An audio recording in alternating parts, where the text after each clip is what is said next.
ខ្ញុំសុំសួរបន្តិចលីប៉ោស៊ឺនៅទេណៃបើអញ្ចឹងសូមលោកទៅប្រាប់គេផងថាឆាវអ្នកទោសធ្វើឃាតតង់ជួបបរាជ័យមកសួរសុកទុកលោកបងបើសិនជាយកក្បាលឆាវចូលរាជធានីរាជការឲ្យរង្វាន់10000តម្លឹងតែងតាំងជាសម្ដេចមឹងទឹកត្រូវហើយនៅមានឈិនកុងថាយចវាយស្រុកចុងមកទៀតក៏បានមកជាមួយខ្ញុំផងដែរពេលនេះបើសិនជាយកក្បាលឈិនកុងថាយចូលរាជធានីនោះរាជការឲ្យ50តម្លឹងលោកបងមឹងទឹកតែលោកបងធ្វើនេះបាននេះធ្វើម៉េចលីប៉ោស៊ឺមេភូមិនៅទីនេះគឺជាបងប្អូនធម៌ឪពុកខ្ញុំគាត់ស្នេហាគុណធម៌ខ្លាំងណាស់មិនក្បត់នឹងមិត្តភក្តិទេផ្ទុយមកវិញបើប្រាប់ប្រវត្តិពិតដល់គាត់នោះបើជាអាចធ្វើឲ្យគាត់គោរពទៅវិញលោកបងពិតជាទុកចិត្តលើលីប៉ូស៊ឺនេះមែនខ្ញុំប្រាប់លោកបងតាមត្រង់ទោះជាខ្ញុំមិនទុកចិត្តខ្លួនឯងក៏ដោយក៏ខ្ញុំមិនសង្ស័យលីប៉ោស៊ឺដែរចាប់បើកទ្វារឲ្យលឺឡើងបើកទ្វារទៅឲ្យលឺឡើងអើយក្មួយប្រុសក្មួយប្រុសអ៊ំប្រុសឯងគឺក្មួយប្រុសយំមែនទេគឺខ្ញុំនឹងហើយឆាវណាអាយ៉ាទេវតាមានភ្នែកឯងពិតជាមិនទាន់ស្លាប់មែនប៉ាសៅណាពិតជាឯងមែនប៉ាសៅណាឯងដឹងទេពីស្រុកដល់ភូមិសុទ្ធតែបិទប្រកាំងតាមចាប់ខ្លួនឯងទាំងអស់ឪពុកឯងនាំគ្រួសារភៀសខ្លួនទៅឈិនលៀបបាត់ទៅហើយចំណែកខ្ញុំព្រួយបារម្ភពីសុវត្ថិភាពឯងទាំងថ្ងៃទាំងយប់អ៊ំប្រុសគាត់គឺឈិនកុងថាយចវាយស្រុកចុងមើលបើគុំទៅបានគាត់ជួយខ្ញុំប្រហែលជាស្លាប់បាត់ទៅហើយអូអ្នកមានគុណបើអត់មានលោកទេអាម៉ាន់ក៏មិនរស់ដល់ថ្ងៃនេះដែរខ្ញុំសូមអរគុណលោកអ៊ំប្រុសអ៊ំស្នេហាគុណធម៌ខ្ញុំសូមគ្រប់ដោយស្មោះអាយ៉ាតោះទៅផ្ទះមកហើយណែឆាប់កាប់ជ្រូកបាប៉េកំដៅស្រាហើយរបស់ឆ្ងាញ់ឆាប់យកចេញមកទាំងអស់មកល្អណាស់អ៊ំប្រុសពួកខ្ញុំអត់បានហូបអី2ថ្ងៃឃ្លានណាស់អាម៉ាន់ណាទីនេះគឺផ្ទះឯងនៅសិនចុះណាចាំរឿងនេះស្ងប់ស្ងាត់ហើយចាំទៅក្បាត់ដែរអ៊ំលាផ្ទះមានស្រាទេអើយឆាប់ទៅទិញស្រាភ្លាមមកណែចូលទៅភូមិទិញស្រាល្អមកណាបាទអ៊ំប្រុសឥ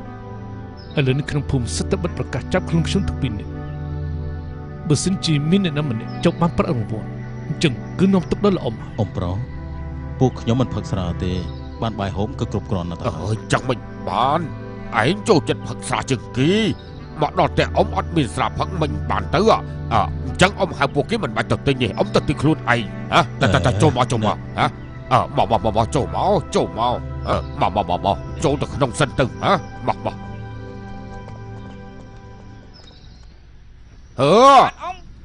ឆាប់ទៅដឹកស្រាយកមកឲ្យខ្ញុំមកឲ្យលឿនឡើងណាបាទដឹងហើយ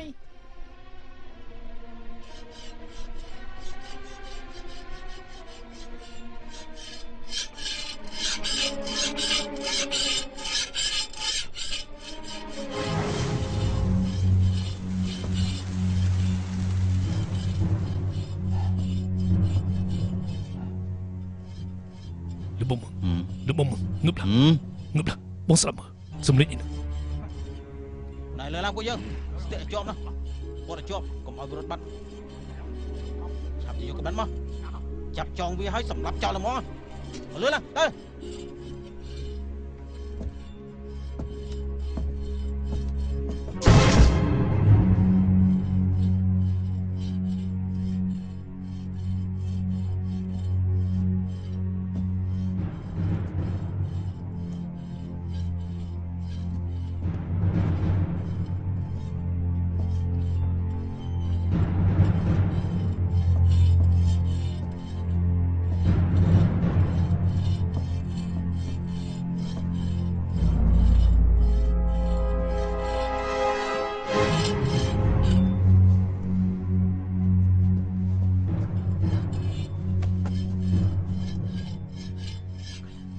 ពួកគេប្រហែលជាចង់សម្លាប់ពួកយើងចោល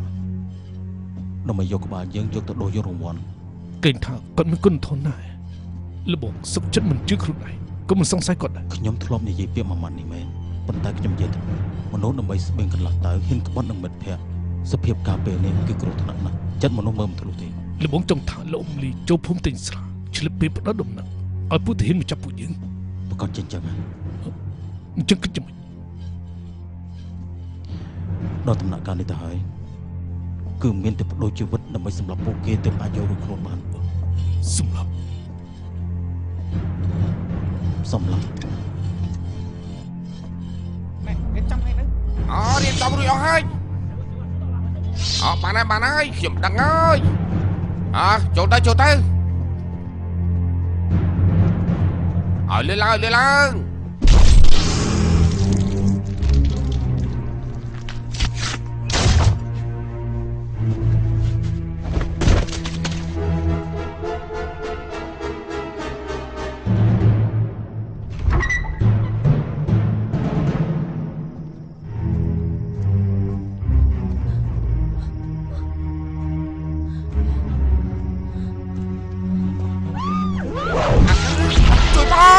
ជួយបងគេស្លាប់នោះហើយជួយប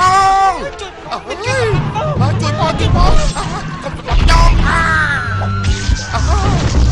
ជួយបងគេស្លាប់ចោល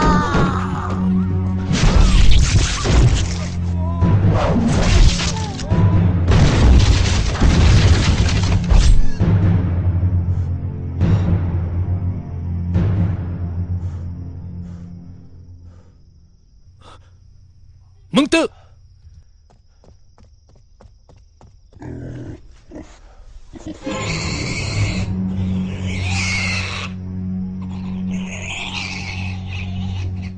ปุยจึงสั่งปั๊บกลับมายืดฉลามเลยปุกกี้ ពួកគេមិនចង់សម្លាប់ពួកយើងទេគឺចង់សម្លាប់ជ្រូក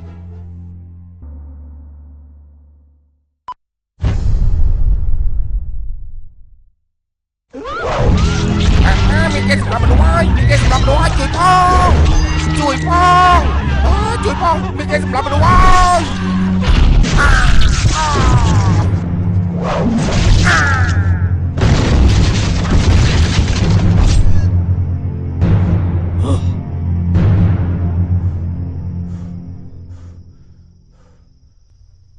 มึงตื้อ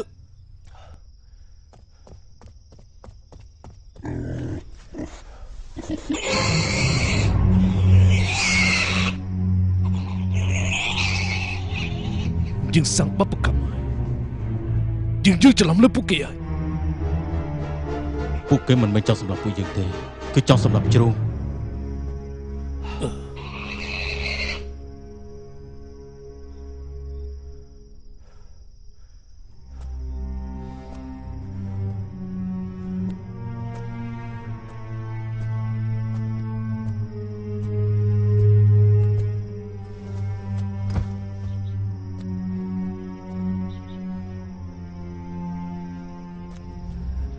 มึงตื้อ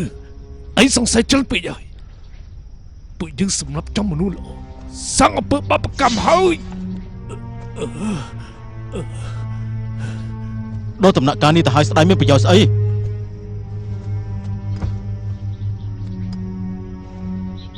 ឆាប់នាំគ្នារត់ទៅ thế chứ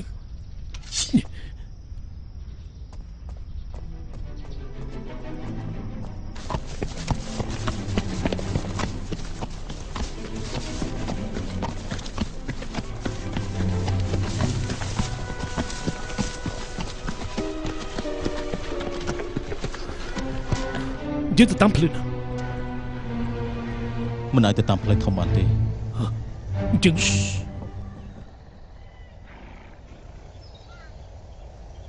សំលេងអីចេះ xâm lệ. ឆាប់ទៅតាមផ្លូវនោះទៅអាលីចង្រៃដើរទឹមហ្មង Dia bos. នៅណា Thế chứ អេក្មួយម៉ងទៅពួកអាចចង់ធ្វើអីហ្នឹងពួកអាចចង់ទៅម៉ែនេះ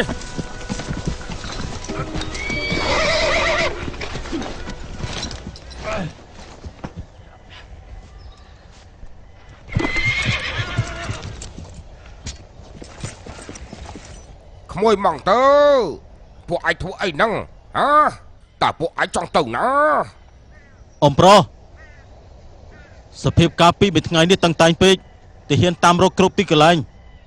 បើពួកខ្ញុំនៅកន្លែងនេះអាចនាំទុកដល់អ៊ំបានណាដូច្នេះពួកខ្ញុំត្រូវតែចាក់ចេញពីកន្លែងនេះ មិនបានទេឯមើលខ្ញុំទិញស្រាមកឆ្ងាញ់ច្រើនណាស់ណា នៅទាំងគេកំពុងតែរៀបចំសម្រាប់ជ្រូកមន់ទីច្រើនណាស់យប់នេះពួកយើងញ៉ាំឲ្យឆ្អែតផឹកឲ្យឆ្ងាញ់ឲ្យសង្វឹងណាស់នេះម្ដងអ្នកណាក៏មិនអាចទៅណាបាត់ដែរហ៎ហេអើណែឯងនៅឈរធ្វើអីទៀតហ៎ឆាប់ទៅផ្ទះទៅណាកុំឈរនៅទីនេះធ្វើអីហ៎មេឃក្តៅខ្លាំងណាស់ណាហ៎ឆាប់ទៅផ្ទះទៅ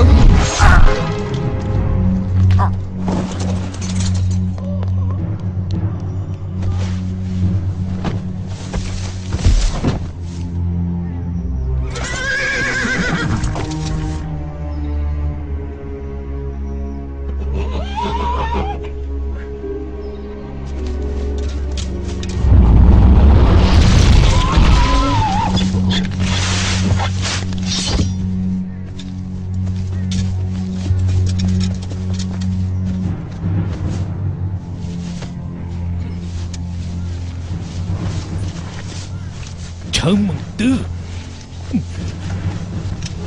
អំពសឺគឺជាអ្នកមានគុណជួយជីវិតពួកយើង ត្រូវហើយ គឺជាអ្នកមានគុណណាស់គុណនេះជាបងប្អូនធម៌របស់ឪពុកឯងគឺជាអំប្រុសឯងណា មែន ពួកយើងច្រឡំសម្រាប់មនុស្សគ្រួសារលេងអស់ជាង10នាក់ទៅហើយហេតុអីឯងនៅសម្រាប់លោកអ៊ំស៊ីទៀត គឺប្រុសតែច្រឡំសម្រាប់ទៅហើយដូច្នេះត្រូវតែជំរុះស្មៅទាំងរឹសតែម្ដង ឯងនិយាយថាម៉េច ឯងគិតតែមើលបើលីប៉ោស៊ឺត្រឡប់ទៅផ្ទះវិញហើយឃើញគ្រួសារគាត់ជាង10នាក់ត្រូវពួកយើងសម្លាប់អស់ទៅហើយនោះតើគាត់មិនភ័យមិនខឹងមិននាំមនុស្សមកតាមសម្លាប់ពួកយើងទេមានតែសម្លាប់គាត់ទើបគ្មានគ្រោះថ្នាក់ដល់ថ្ងៃក្រោយ ឯងឈើមន្ទិរឯងទទួលគុណមិនសោះដឹងខុសហើយនឹងសម្រាប់គេទៀតឯងនឹងមានចិត្តធម៌ទៀតទេហ៎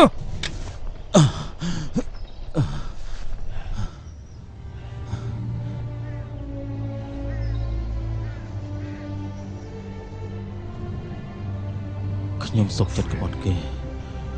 មិនឲ្យគេក្បត់ខ្ញុំទេឯងនិយាយថាម៉េច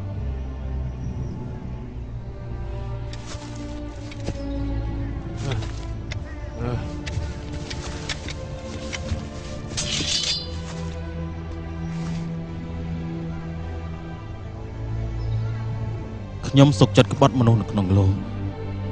តែមនុស្សនៅក្នុងលោកមិនអាចក្បត់ខ្ញុំបានទេធ្វើម៉េច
លបងកងថៃមើលទៅពួកយើងត្រូវទៅហើយទីណាស្រុកឆង្កៅហេតុអីពេលនេះតែឈិនលឿននៅសល់ផ្លូវរាប់រយយោជន៍ទៀតពួកយើងអត់អីហូបអត់អីផឹកពីយប់ពីថ្ងៃហើយបើពួកយើងដើរតទៅទៀតពួកយើងប្រកាសជាឃ្លានស្លាប់យើងស្មានតែឯងដឹងខ្លួនខុសចង់ទៅវិញបញ្ចុះសពលោកអ៊ំលីនិងអ្នកផ្ទះគាត់មិនចាំបាច់ពិបាកចិត្តពេកទេអ្នកស្លាប់មិនអាចរស់ឡើងវិញបានចំណែកអ្នករស់គឺត្រូវតែរែកកិច្ចការធំទៀតគាត់បានរៀបចំរបស់ហូបនិងផឹករួចហើយបើពួកយើងមិនទៅវិញគាត់មិនស្លាប់ដោយទទេទៅហើយទេតោះឆាប់ទៅ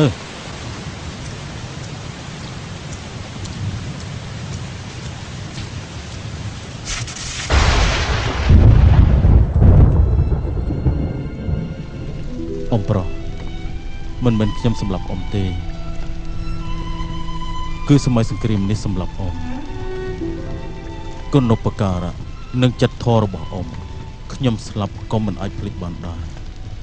ខ្ញុំនឹកអ៊ំខ្លាំងណាស់ខ្ញុំឈឺចិត្តណាស់ឈឺចិត្តណាស់ សម្រាប់ផងសែនផងលើលោកនេះចេះមានរឿងប្រេះផ្ដាប់បែបនេះទៅកើតដែរ អ៊ំប្រុសខ្ញុំឆាវប្រកាសជាជួយសងសឹកឲ្យអ៊ំជាមិនខានលើកតបវាយចោលសម្អាតទឹកដីថ្ងៃក្រោយទៅបើកិច្ចការធំខ្ញុំបានសម្រេចខ្ញុំផ្ទាល់ប្រកាសជាជូនសភៅក្រហមដល់អ៊ំហើយនឹងតែងតាំងអ៊ំជាសម្ដេចដើម្បីឲ្យវិញ្ញាណក្ខន្ធរបស់អ៊ំទទួលនៅការគោរពជារៀងរហូត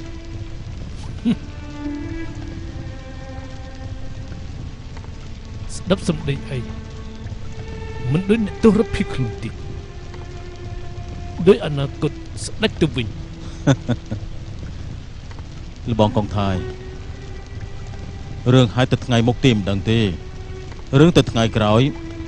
តើអ្នកណាម្នាក់ទៅដឹងនោះ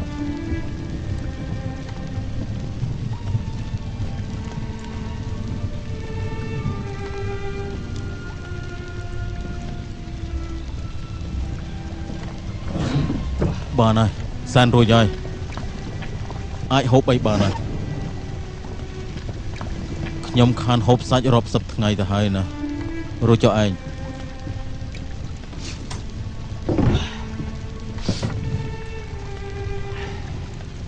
គិតស្អីហ្នឹងខ្ញុំកំពុងគិតពីសត្វចង្រិតរបស់ខ្ញុំពួកវាមួយសិតតែមានគុណធម៌តើឯងបែរជាបោះបង់ពួកវាចោលហើយរត់តាមខ្ញុំតើហេតុអីទៅនេះបញ្ជាក់ថាខ្ញុំខ្លាំងជាងចង្រិតទាំងអស់នោះណាហើយនេះហើយទើបថានៅក្នុងសម័យសង្គ្រាមមានតែអ្នកខ្លាំងទេទើបមានសិទ្ធិនិយាយគុណធម៌ឯអ្នកខ្សោយគឺមានតែត្រូវបោះបង់ចោលតែប៉ុណ្ណោះ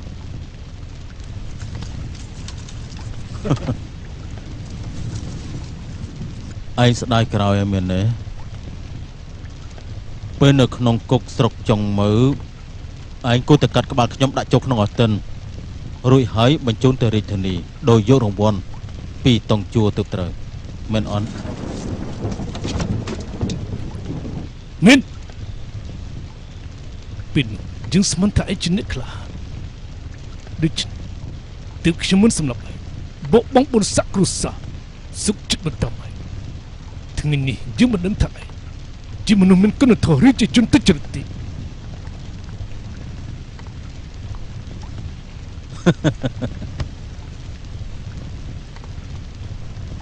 កងថៃតាំងពីបុរាណកាលមកគឺមហាអាក្រក់ដូចល្អលាក់ពុតដូចស្មោះត្រង់គុណធម៌នឹងចិត្តអាក្រក់សុទ្ធតែមិនអាចមើលដឹងតាមសម្បកក្រៅទេប្រហែលជាម្សិលមិញឯងមើលខ្ញុំខុសប៉ុន្តែថ្ងៃនេះឯងមើលខ្ញុំខុសទៀតហើយក៏ប៉ុន្តែខ្ញុំនៅតែជាខ្ញុំដដែលខ្ញុំមិនដែលខ្លាចគេមើលខ្ញុំខុសទេ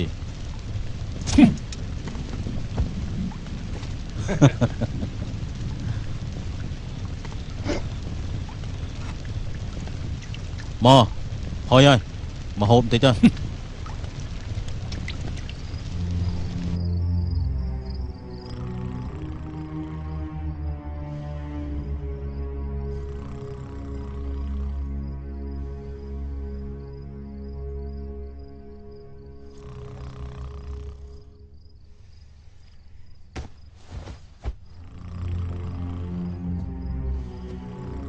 សម្រាប់មនុស្សអស់ជាង10នាក់នៅអាចដេកលក់ស្រួលយ៉ាងនេះទៀតហើយតើឆៃជាមនុស្សបែបណាគេជាមនុស្សឬក៏មិនមែនខ្ញុំសុខចិត្តក្បត់មនុស្សនៅក្នុងលោកតែមនុស្សនៅក្នុងលោកមិនអាចក្បត់នឹងខ្ញុំបានទេសំដីឆៃមួយម៉ាត់នេះមុតជាងមុខដើរទៅទៀតដើរគ្រាន់តែសម្រាប់មនុស្សគ្រួសារនេះ ចំណែកសម្ដីឆើឆាមួយម៉ាត់នេះបើជាឯសម្រាប់ចិត្តមនុស្សទូទាំងនគរម្នាក់នេះរឹតតែអាក្រក់រឹតតែគ្រោះថ្នាក់រឹតតែគួរឲ្យខ្លាចជាងតង់ជួទៅទៀតបើម្នាក់នេះមិនស្លាប់ប្រកាសជាខ្លាចជាមេឃខ្ញុំគួរតែសម្រាប់វាចោលកុំចាត់មនុស្សអាក្រក់ ជួនជាតិ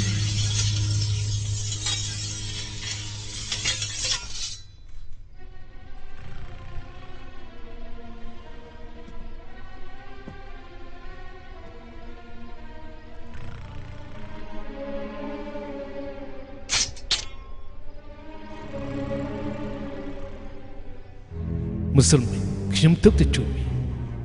ថ្ងៃនេះបែរជាសម្លាប់មីខ្ញុំធ្វើអញ្ចឹងទៅលោទេអញ្ចឹងខ្ញុំមិនខ្លាចជាមនុស្សបាត់ដៃក្នុងដៃទៅហើយឆើឆាគ្មានគុណធម៌ខ្ញុំមិនអាចគ្មានមេត្តាទេ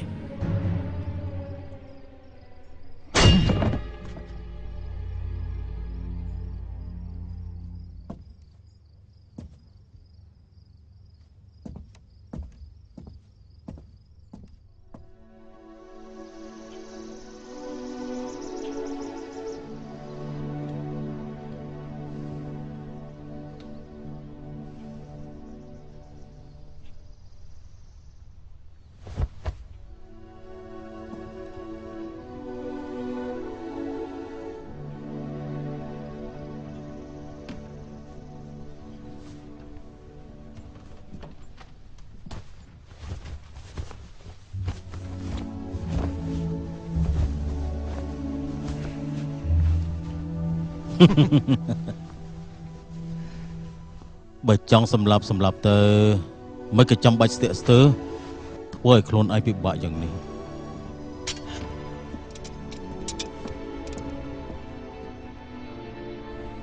ពុក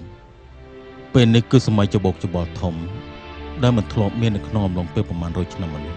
នៅក្នុងរាជធានីតង់ជួអុកលុករាជការខ្លាំងសម្លាប់មន្ត្រីស្មុគទម្លាក់នឹងតែងតាំងដោយខ្លួនឯងមិនគោរពច្បាប់រាជការក្រៅរាជធានីនឹងពួកសម្ដេចបេសកជន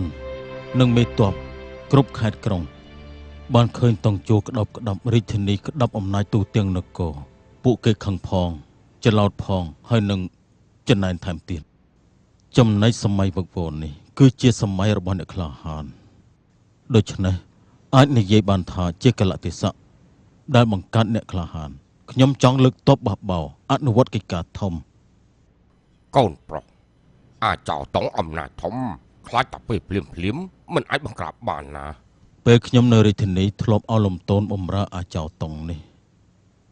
តាមការសង្កេតរបស់ខ្ញុំអ្វីដែលអាចោតុងពឹងផ្អែកនោះគឺកងទ័ពស៊ីលៀងចំណែកទ័ពស៊ីលៀងថ្មីត្បិតតែក្លាហានប៉ុន្តែតង់ជួមានសមត្ថភាពនិងគំនិតវែងឆ្ងាយខ្លាំងណាស់គេក្តោបក្តាប់លក់យ៉ាងគ្រប់គ្រងរាជការបើជាចេះតែសម្លាប់រំលោភហើយនឹងប្លន់គ្មានឆន្ទៈធំមួយទេ កូនប្រុសពុកបានយកទ្រព្យសម្បត្តិគ្រួសារឆាងលក់ចោលអស់បានមាស 25,000 ដំឡឹងឯងអាចប្រើវាទៅទិញទីហ៊ានហើយនឹងធ្វើឲ្យចម្បាំងបានហើយ ស្ទើរណាស់នៅមិនគ្រប់ទេអ្នកធ្វើកិច្ចការធំគឺមិនអាចអត់ប្រាក់បានហើយក៏មិនមែនពឹងទៅលើប្រាក់ទាំងស្រុងនោះដែរដំបូងគឺមនុស្សរកបានអ្នកក្លាហានម្នាក់មានតម្លៃជាងមាស 100,000 ដំឡឹងទៅទៀត សូមរាយការណ៍លោកម្ចាស់ឆាវអ្នកក្លាហានគ្រប់កន្លែងដឹងតែឆាវមឹងទៅត្រឡប់មកវិញសុទ្ធតែបញ្ញាប់មកជួបទាំងអស់បាទខ្ញុំជាអ្នកស្រុកនគរអ៊ុយយិជិញហៅថាវិញឈៀងខ្ញុំមករកឆាវឆាវពិភាក្សាកិច្ចការធំ ខ្ញុំអ្នកស្រុកជីលូលីបៀនហៅថាម៉ាន់ឆឹងស្ម័គ្រចិត្តបម្រើលោកម្ចាស់ឆៅមិនខ្លាចគ្រោះថ្នាក់រួមស្លាប់ជាមួយគ្នា បងប្អូនសៀហឺយិននិងសៀហឺតិនពីរនាក់នៅកងទ័ពជិត 1,000 នាក់មកចុះចូលនឹងលបងឆៅ ខ្ញុំអាចទទួលបានជំនួយពីអ្នកក្លាហានទាំងអស់គ្នានេះជាព្រំលិខិតកិច្ចការធំប្រកាសជាបានសម្រេចទាំងអស់គ្នាសូមចេញអង្គុយបាទពួកយើងពិភាក្សាគ្នាបន្តិច បងធំយើងសៅផ្ញើសមុទ្រមកគាត់ថាក៏បានប្រមូលទ័ពពួកសម្ដេចបាន 18 ខេត្តចង់ទៅវាយចោលទឹកដែរអញ្ជើញបងធំទៅចូលរួម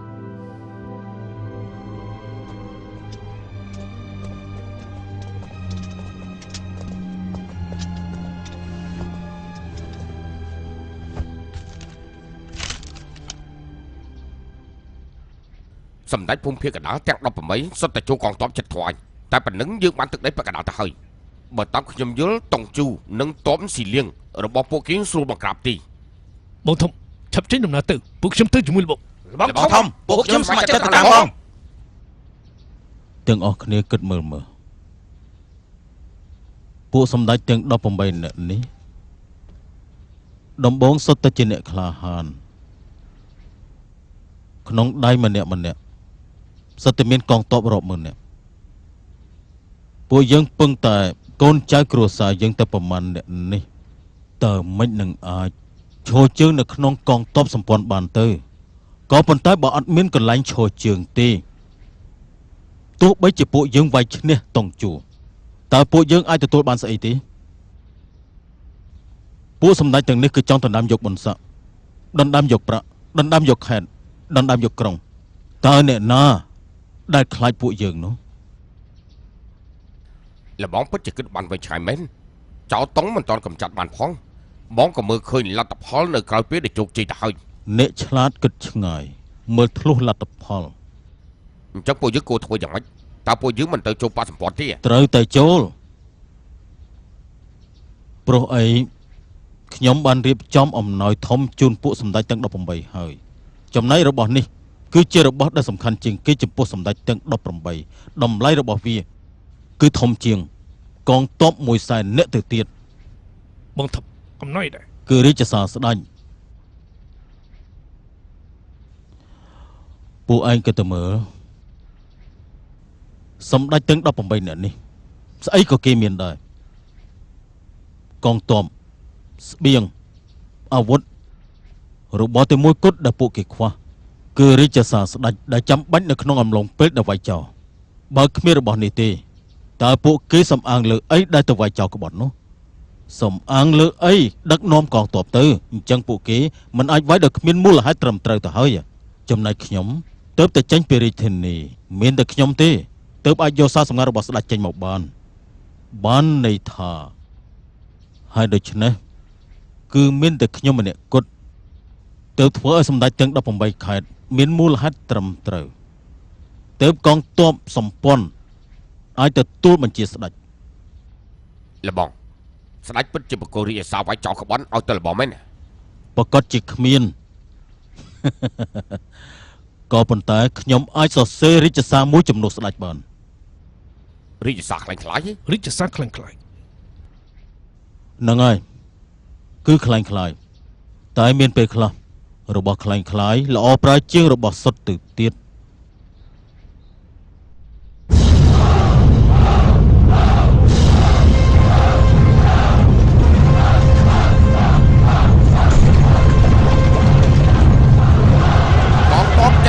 គុំទី1ចវាយខេត្តណានយ៉ាងយៀនស៊ូនាំតប20,000នាក់ចូលបកសម្ព័ន្ធគុំទី2ចវាយខេត្តអ៊ីជើហាន់ហ៊ូនាំតប20,000នាក់មកចូលបកសម្ព័ន្ធគុំទី6ចវាយក្រុងឈិននីវចាងលៀងគុំទី7ចវាយក្រុងតុងជីងឈៀវប៉ាងគុំទី8ចវាយក្រុងសានយ៉ាងយៀនអ៊ី ភូមិទី10ចវាយក្រុងសមុទ្រខាងជើងខុងយ៉ាងភូមិទី13ចវាយក្រុងស៊ីលៀងម៉ាថឹងភូមិទី14ចវាយក្រុងប៉ៃភីងកុងស៊ុនចាងភូមិទី16ចវាយក្រុងចាងសាសម្ដេចអ៊ូឈិនស៊ុនជៀន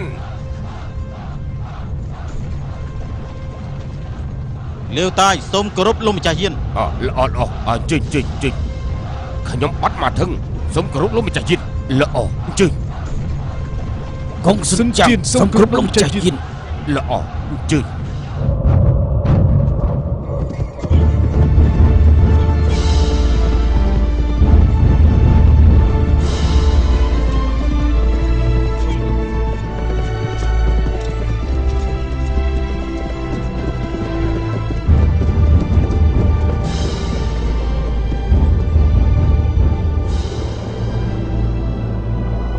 ប្អូនទី2ប្អូនទី3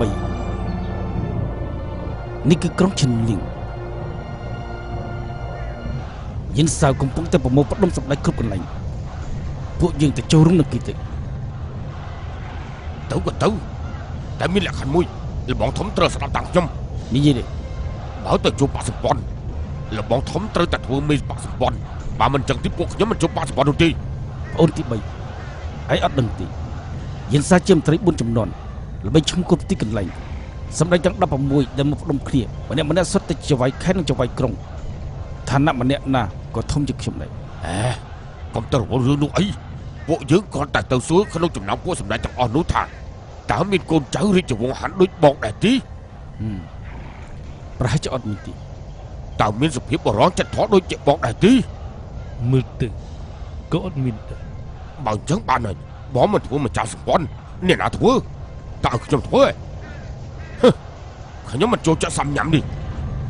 ដូច្នេះចូលទៅដល់ក្រុងហើយម្ចាស់សម្ព័ន្ធគឺលបងធំម្ចាស់សម្ព័ន្ធរងគឺលបងទី2ចំណែកចង់ไปខ្ញុំធ្វើជាមានតបស្រួច បានហើយប្អូនទី3ឈប់និយាយផ្ដាច់ទេចូលក្រុង ពូនទី3បងយើងមានឆន្ទៈធំមិនចាំបាច់តក់ក្រហមទេពួកយើងឆាប់ចូលក្រុមទៅបើពូនអ្នកក្លាហានចូលដល់ក្រុងទៅហើយពួកយើងក៏ត្រូវទៅជួបពួកគេទៅ លបងធំនិយាយគ្នាច្បាស់លាស់សិនតើលបងធ្វើម្ចាស់សម្ព័ន្ធឬក៏អត់ អូនទី3ការពិតយើងចូលសម្ព័ន្ធលើកនេះគឺដើម្បីកម្ចាត់ចៅក្បត់លើកស្ទួយរាជវង្សហាន់មិនមែនដើម្បីទ្រព្យសម្បត្តិទេណាយ៉ាងម៉េចដែរឯងយល់ហើយឬនៅចេះ ដឹងហើយលបងធំទៅចូលក្រុង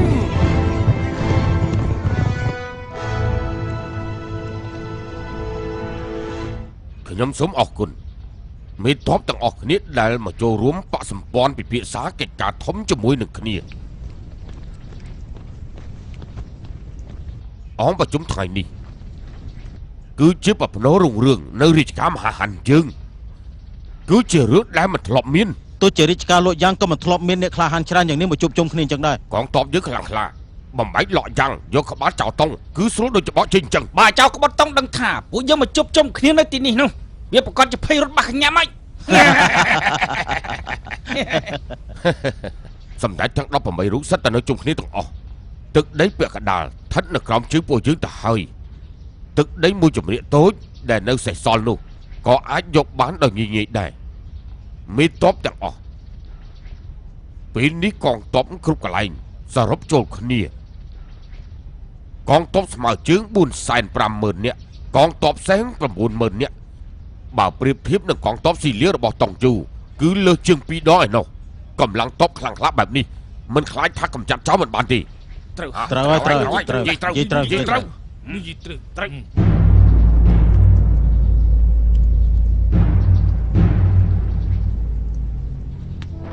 លោកម្ចាស់យិតលោកមិនតបទាំងអស់គ្នាខ្ញុំមានពាក្យមួយម៉ាត់បើពួកយើងមកពិភាក្សាចូលសម្ព័ន្ធអញ្ចឹងត្រូវតែងតាំងអ្នកដែលមានឋានៈខ្ពង់ខ្ពស់ម្នាក់មកធ្វើជាម្ចាស់សម្ព័ន្ធដឹកនាំពួកយើងទើបអាចលើកតបវាយចោលក្បត់បាន ត្រូវពួកយើងគួរតែស្ដាប់តាមបញ្ជាម្ចាស់សម្ព័ន្ធសិន យិនពិនឈូជាមន្ត្រី4ចំនួនជាកូនចៅអបរាជរាជការហាន់កូនសិស្សរបស់គាត់មានគ្រប់ទីកន្លែងគេឈ្មោះល្អល្បីគ្រប់ទិសទីកំណត់របស់ខ្ញុំគឺសំណុំម្ចាស់យិនធ្វើម្ចាស់សម្ព័ន្ធពួកខ្ញុំស្ដាប់តាមបញ្ជារបស់លោករួមកម្លាំងវាយចោលក្បត់ ត្រូវតែតាំងឈូតាំងឈូបាច់រេទៅខ្ញុំពួកជាម្ចាស់លោកធ្វើជាម្ចាស់សម្ព័ន្ធទៅគាត់ស្ទល់លោកគួរតែធ្វើជាម្ចាស់ ត្រូវតែឲ្យលោកធ្វើម្ចាស់សម្ព័ន្ធ ហើយ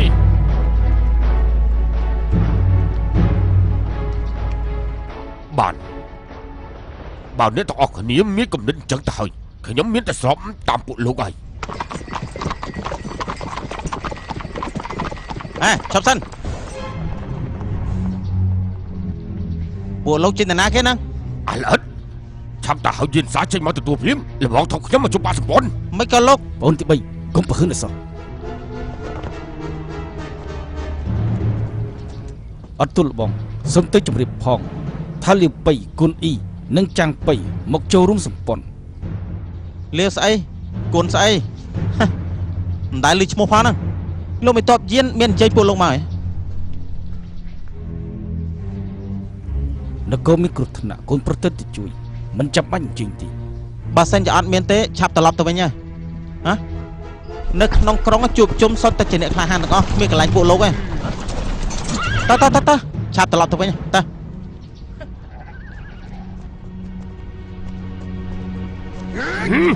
អូយ chẳng ấy một ចាប់ខ្លួនវា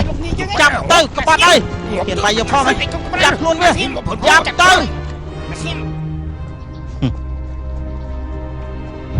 ហានឹកឃើញពេលដែលខ្ញុំទៅចូលរួមពិធីខួបកំណើតលោកម្ចាស់វាងអេងក៏ព្រោះតែឋានៈទាបពេកត្រូវគេដេញចេញក្រៅដែរស្មានមិនដល់ថាថ្ងៃនេះអ្នកក្លាហានទាំង3នាក់ជួបប្រទេសរឿងដូចខ្ញុំសិនហ៎ ខ្ញុំបានលាបបីសុំគ្រប់លោកគឺ មេតបសេវជីឆាវ